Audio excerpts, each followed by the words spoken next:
What's up, guys? Welcome to Chris's Beer Reviews. Today is Monday, October the 7th, and today's review is going to be taken from the Lazy Magnolia Brewing Company out of Kiln, Mississippi. And it's actually a beer that I've had on several occasions, but I've yet to review it, so I'm going to go ahead and do a review today. And it is, like I said, coming from the Lazy Magnolia Brewing Company, and it is their Timber Beast Rye Imperial IPA. I'll say before I review it, this is probably one of the biggest, boldest beers I've ever drank as far as an IPA goes. But I really enjoy this one. Actually, I think this is probably the only beer by Lazy Magnolia I've tried. No, take that back. I've tried their, I can't remember the exact name. It's their pecan flavored beer. I wasn't very impressed with it. I mean, it was okay. But I'm very curious about their pale ale, and I'll probably be trying it next, and I'll probably do a review as well. But like I said, I've tried this one on several occasions, and this is probably, if I want a really big, bold, darker IPA, this is kind of my go-to. It boasts a 9% ABV, and I checked online, and I think they said the IBU on it is like 100 plus. So it is a very, very bold and bitter beer. So anyway, enough talk. Let's open this thing up and let's see what it looks like, guys.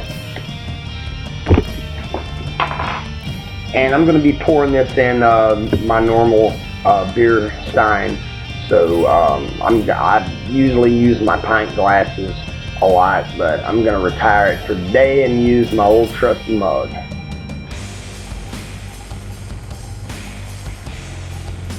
Okay. Just a little bit. We'll let this die down just a little bit. Like I said, this thing is very big, very bold.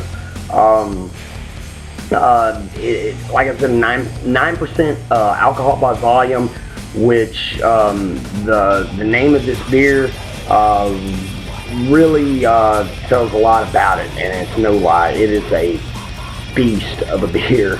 So anyway, I'm going to let this die down just a little bit. I'm going to pour the rest of it. Let's see. Okay, that's enough. This thing's huge. Very, very beautiful beer, guys. It pours a huge, about a good 3-finger head, kind of a eggshell. Well, I wouldn't say eggshell, more of a very light off-white color head. Has decent head retention, and it's holding pretty well. Can't really tell about the carbonation other than the head. I can't really see. It's a very hazy beer. Pours a kind of a caramel, golden caramel in color. Like I said, very hazy. Great head retention. Can't really tell about any lacing just yet. The last time I think I drank this beer, I drank it straight out of the bottle. I didn't even pour it. So this is actually my first time pouring this beer, so I've never really seen what it looks like. I was expecting a little darker in color, but yeah, this thing is pretty dark. Let's go ahead and put a nose on it and see what it smells like. Yeah, it smells great. It's a lot, it doesn't smell quite as strong in the glass as it does in the bottle.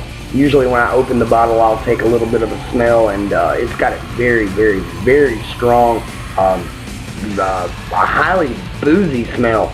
But poured into this glass, I'm not getting a lot of the alcohol. I'm smelling a lot of pine, a lot of citrus, kind of grapefruit. It's kind of got a bold grapefruit, piney, floral, very floral.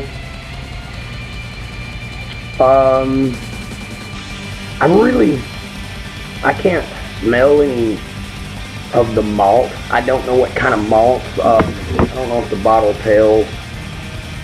Let's see. Other than the rye, it uses a.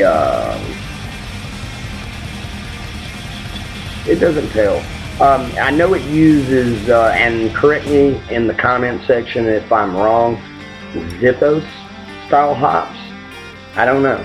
I don't know if they use anything other than the rye as far as for the grain, the malts. But it's a very delicious smelling beer, guys. Very delicious.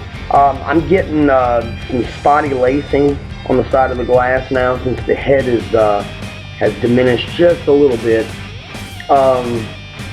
But yeah, overall, looks, smells fantastic. Let's go ahead and try a drink of this and see what it's like.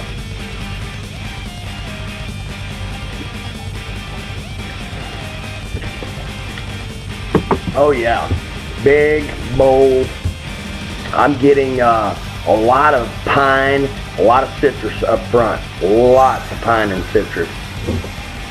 Very hoppy, very bitter. I can see where they would get that IBU rating, and that IBU is like I said. It's I think they said on I can't remember what website. It wasn't Rate Beer or Beer Advocate.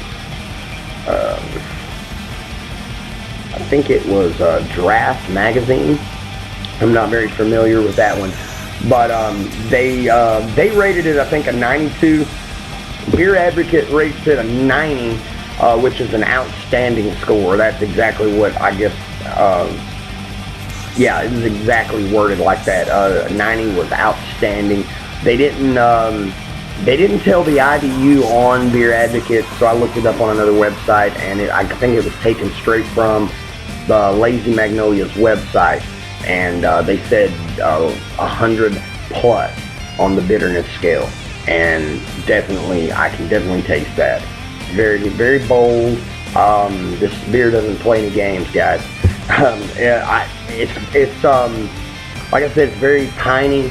It's got a lot of citrus notes, a lot of floral notes, a little bit of kind of a breadiness to it as far as the flavor. Pretty malty, kind of sticky yet dry on my palate. Let's see. It finishes, well, it starts very hoppy, very bitter. A lot of pine, a lot of citrus right up front on the first drink. Midway through, I'm getting a lot of breads, kind of a little bit of a caramel flavor, a lot of grapefruit midways, kind of grapefruit rind. It's got that bitterness of the grapefruit rind. I'm getting a lot of that. And on the finish, it finishes yet again with a very, very bold, hoppy bite. And with just a little bit of kind of I wouldn't say a sweetness, it's more bittersweet, but a little bit of sweetness there, a little bit. But it's a very dry beer. It's semi-malty, but very hoppy, guys. Getting a little bit of a peppery spice, and I'm thinking that's probably from the rye. But yeah, overall, it's a big, tasty, hoppy beer. So if you guys are a hophead like me and you're looking for something with intense flavor, this is the beer, guys. I've had a few that were more intense, but it was mostly because it was more of a boozier style beer. Let's see, I think it was wasn't Sweetwater. I can't remember. Can't remember what it was. I know it was an Imperial style IPA, but it was different type of bitterness there. It was more boozy than anything. This one has it all. This one has the sweetness or bitter sweetness little breads, a little bit of caramel, lots of pine, lots of citrus, a lot of floral notes, peppery, spicy. The rye is kind of on the back burner. I'm getting a lot of, like I said, a peppery spice, and that's somewhat because of the rye, but I don't really taste the rye. I've had quite a few rye style beers, and this one to me tastes like more of your straight typical American double IPA or your imperial style pale ale. But I'm not getting not much rye at all. Mostly just like I said, the pine and citrus and floral notes. But anyway, highly recommended beer, guys. If you really want a delicious beer that will get it done really quick, I recommend Lazy Magnolia Timber Beast Rye Style Imperial IPA. So anyway, I'm gonna get off here for now, guys, but hope everyone has a great week. If you do any drinking during the week, drink safe, drink responsible, and thanks for watching. Cheers, guys.